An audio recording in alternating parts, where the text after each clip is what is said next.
Монгол ардын үлгэр болдоггүй бор өвгөн.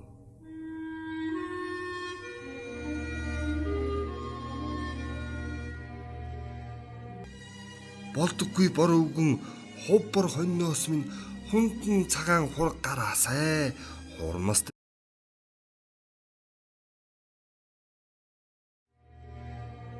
эртээ урдын цагт болдоггүй бор өвгөн гэж нэг өвгөн байж гин.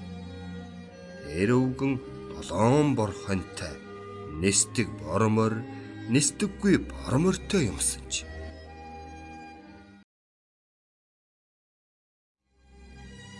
Болдоггүй бор өвгөн хув бор хоньноос минь болдоггүй бор өвгөн уурлаж нэстэг бормор үүнийг бол тэгэхээр нь хан хурмаст уурлаж болдоггүй бор